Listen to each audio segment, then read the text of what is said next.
Hormonal regulation అంటే కొన్ని supplements మయో inositol అని డీకైరో ఐనోసిటాల్ అని ఇవన్నీ ఏంటంటే ఇన్సులిన్ సెన్సిటివిటీకి ఇస్తారు, హార్మోనల్ బ్యాలెన్స్ బాగుండడానికి, ఎస్పెషలీ పీసీఓఎస్ అమ్మాయిలలో. వీళ్ళల్లో ఇది పెడితే హార్మోన్ బ్యాలెన్స్ వస్తుంది. ప్రెగ్నెన్సీ ప్రిపరేషన్ కి కూడా కొన్నిసార్లు చాలా ఇంపార్టెంట్ సప్లిమెంట్స్. ఫోలిక్ యాసిడ్ వల్ల ఏంటంటే న్యూరల్ ట్యూబ్ డిఫెక్ట్, పిల్లల్లో ఈ వెన్నెపూస డిఫెక్ట్ ఉండదు. ఎర్లీ ఎంబ్రియో డెవలప్మెంట్, ఈ పిండం తయారవడానికి కూడా చాలా మంచిది. విటమిన్ B12 ఐరన్ వల్ల ఏంటంటే బ్లడ్ ఫార్మేషన్ బాగుంటుంది, ప్రెగ్నెన్సీకి ముందు కూడా ప్రెగ్నెన్సీకి తర్వాత కూడా. సో ఇది చాలా మంచిది. ఇది కాకుండా అండి చాలా ఈజీ కదా సప్లిమెంట్స్, బిజీగా ఉన్నప్పుడు డయట్ సరిగా తీసుకోలేనప్పుడు ఈ ఎసెన్షియల్ న్యూట్రియంట్స్ మీకు దొరకనప్పుడు, వెజిటేరియన్స్ వేగన్స్ ఉన్నారనుకోండి, అలాంటి వాళ్ళు ఏంటంటే క్విక్గా ఈ సప్లిమెంట్స్ తీసుకుంటారు. కానీ వీటి నష్టాలు ఏంటో తెలుసుకుందాం. ఇవి తెలుసుకుంటే మీరు సరిగా వేసుకుంటారు. ఇవి ఓవర్ సప్లిమెంటేషన్ మంచిది కాదు. Especially vitamin A, E, iron ఇవన్నీ ఏంటంటే ఎక్కువ వేసుకుంటే టాక్సిక్ అయిపోతాయి.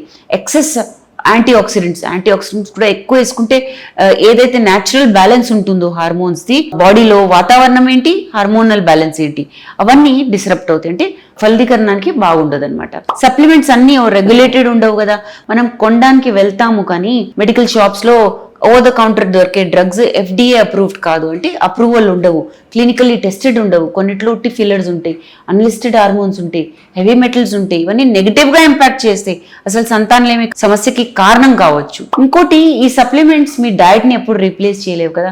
ఊరికి అవి వేసుకుంటుంటే ఒక ఫాల్స్ సెన్స్ ఆఫ్ సెక్యూరిటీ, అరే ఏదేదో బాగుంది నేను తినట్లేదు అయినా కానీ నాకు ఈ సప్లిమెంట్స్ హెల్ప్ చేస్తున్నాయని అనుకుంటాం, కానీ యాక్చువల్లీ నెగిటివ్ గా ఇంపాక్ట్ చేస్తుంటాయి. ఇంకొక వెరీ ఇంపార్టెంట్ విషయము, ఒక అమ్మాయికి కొన్ని న్యూట్రియంట్స్ ఇస్తే పాజిటివ్ రావచ్చు, ఇంకోళ్ళకి అది పనిచేయకపోవచ్చు.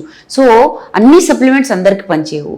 ఇది ఏంటంటే ఫర్టిలిటీ మెడికేషన్స్ ఏమిస్తున్నామో చూడాలి, వాళ్ళకి ఏం అవసరమో చూడాలి, వాటి బట్టి ఈ సప్లిమెంట్స్ పనిచేస్తాయి. అందుకనే మార్కెటింగ్ మిస్లీడింగ్ ఉంది అనుకోండి, న్యాచురలీ ఫర్టిలిటీ బూస్టర్ ఇది వేసుకుంటే చాలా మంచిది, కానీ దీని వెనకాల క్లినికల్ స్టడీస్ ఉన్నాయా, అసలు ప్రూఫ్ ఉందా, డేటా ఉందా అనేది ఖచ్చితంగా క్లినికల్ ఎవిడెన్స్ తప్పకుండా తీసుకునే వేసుకోవాలి. మీ డాక్టర్ ఇవి ప్రిస్క్రైబ్ చేస్తారు అంటే లెవెల్స్ బాగున్నాయి, ఆ న్యూట్రియంట్ లెవెల్స్ అప్పుడే స్టార్ట్ చేయడం అనేది జరుగుతుంది. ఎస్పెషల్లీ ప్రెగ్నెన్సీ ప్లాన్ చేసేటప్పుడు మెడికల్ గైడెన్స్ లోనే తీసుకోండి. చాలా ఎక్కువ న్యూట్రియంట్స్ కాంబినేషన్ లో తీసుకుంటున్నప్పుడు మెడికల్ గైడెన్స్ లో తీసుకోండి. కాకపోతే ఈ సప్లిమెంట్స్ కన్నా ముందు మీ డయట్ మీద కాన్సన్ట్రేట్ చేయండి. ఆకుకూరలు, నట్స్, సీడ్స్, ఫ్రూట్స్, చిరుధాన్యాలు తింటే ఈ సప్లిమెంట్స్ అవసరం పడవు టు బిగిన్ విత్. అంటే అప్పటికి సరిపోకపోతే అప్పుడు సప్లిమెంట్స్ తీసుకోవచ్చు. అసలు మీరు తినట్లేదు ఉట్టి సప్లిమెంట్స్ వేసుకుంటామంటే కుదరదు. సో సప్లిమెంట్స్ డెఫినెట్ గా ఫర్టిలిటీకి మంచివే, కాకపోతే సరిగా వేసుకోవాలి, అవసరం ఉన్నప్పుడే వేసుకోవాలి. ఇవి హెల్పర్స్, మెడికల్ డ్రగ్స్ కాదు. మీ ఫర్టిలిటీ ఫౌండేషన్ కి చాలా మంచివి, కాకపోతే పాజిటివ్ రావాలి, ట్రీట్మెంట్ సరిగ్గా పనిచేయాలి, అన్ని బాగుండాలంటే బ్యాలెన్స్డ్ న్యూట్రిషన్ ఉండాలి, ఎక్సర్సైజ్ బాగుండాలి, నిద్ర బాగుండాలి, స్ట్రెస్ కంట్రోల్ బాగుండాలి. దీని గురించి ఇంకా వివరాల కోసం తప్పకుండా జీవా ఫర్టిలిటీ సెంటర్స్ కి వచ్చింది.